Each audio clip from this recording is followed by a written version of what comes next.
to get back to your book and the subject that we started with. Yep. What happened to the left where they are willing to? There's something that happened where they became the side that accepts censorship and even promotes it. And my thought is that something morphed during the time where social media became a tool of a lot of right-wing people. And this is actually like pre-Trump, but was certainly accentuated during the Trump administration. It's like people had a chance to anonymously say things through social media that maybe they wouldn't say around the office because, like, say if you have like 10 people in your office and 9 of them are Democrats and you're a Republican, you really have to keep your mouth shut. Right, but when you get on Twitter, you can talk all kinds of crazy shit, or Reddit or whatever, and then all the other people that agree with you, they get attracted to you, and then you form these echo chambers, and then some of them are very aggressive in sort of pushing these ideas out.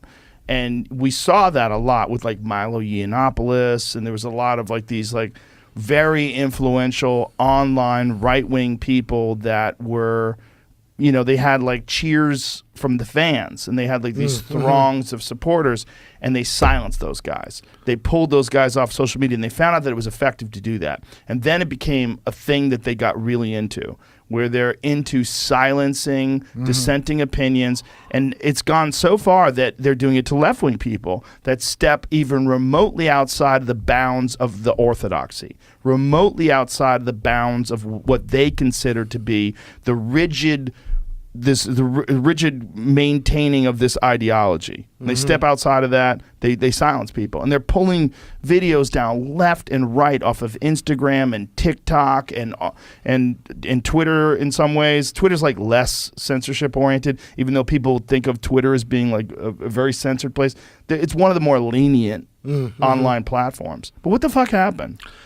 Yeah, I mean, the Milo case is interesting actually, because I think that I mean, I understand that like he got kicked off of Twitter, and that was definitely part of it, but like he was still riding pretty high after that happened. Like I think that in Milo's case, and this is what, you know, when I, you know, kind of try to tell people that like the ways that like some people on the left like want to like deal with figures like this, like forget morality for a second. They're just not going to work, right? So like here's what I mean by that, right? That like Milo's career was built on people trying to like, you know, stop him and heckle him and, you know, stop him from speaking and all that stuff, you know, that like my view on that guy is that honestly, you know, he wouldn't be that interested if he just showed up on a college campus and like just talked and nobody interrupted him.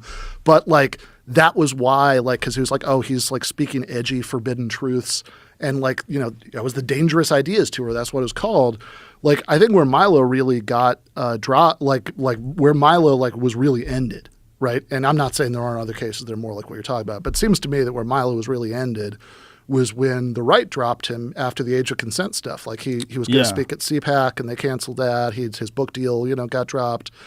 But it wasn't just the right dropping him. I mean, that was across the board. People dropped him. Well, I mean, everybody else had always hated him, right? But then, like after that happened, right? You know that. But that was just a thing where it felt like it was so unacceptable to so many people. Yeah. That it's very rare that one idea becomes a thing that completely stops all the momentum that someone had. Like he was a very popular cultural figure, and then he vanished. Yeah, like has essentially been not just deplatformed, but removed from the cultural conversation.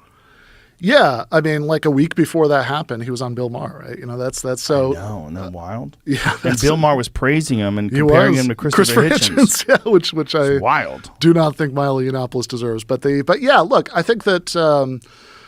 I mean, I think that there are a couple things going on there with with censorship. I mean, I would push back a little on the idea, you know, that the right isn't like plenty pro censorship in lots of ways. Like I think they. I wouldn't say that. Okay, well, I think so. We disagree on. No, I think that people politically like to silence their opposing. Or their opposition. When someone opposes their position, I think they like to do that. What I think is like the left is traditionally been the ACLU, which those Jewish lawyers supported the idea of Nazis being allowed to say whatever they want, because they said that the counter to that, the opposite of that, is the suppressing speech, and it's a terrible, dangerous road to go down. And the answer to bad ideas is not silencing those ideas; it's better ideas.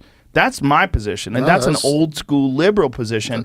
But that doesn't exist that much in the left wing of today. Yeah, I mean, that's 100% my position. I think that, and I think that it's really dangerous that a lot of people, like, even though most of the stuff you're talking about is driven more by like mainstream liberals, that like it's not like, whatever, people running like these insanely profitable social media companies, right? It's not like they want all the stuff I want, right? Right.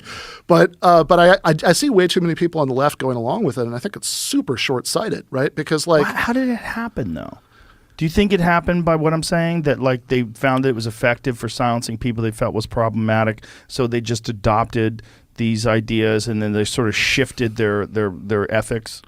I think there's some of that. I think that a lot of it is that a lot of people feel powerless to change the world in any way that actually matters, and so they end up getting sucked into these like culture war distractions about who said what in 1995 that we can like get mad at them about, and what the whatever, like just whatever like weird nonsense people are arguing about this week, right? The green M&M, and that like some of this stuff is part of that, right? That like they have that like if you can't actually change the world, like create a more equal society or whatever, you can at least get somebody fired. You can at least get somebody kicked off, and then you felt like you've won something. And I think that's, again, I think it's incredibly dangerous because like people who want, for example, Spotify to kick you off, there's a move on, petition, for them to do that.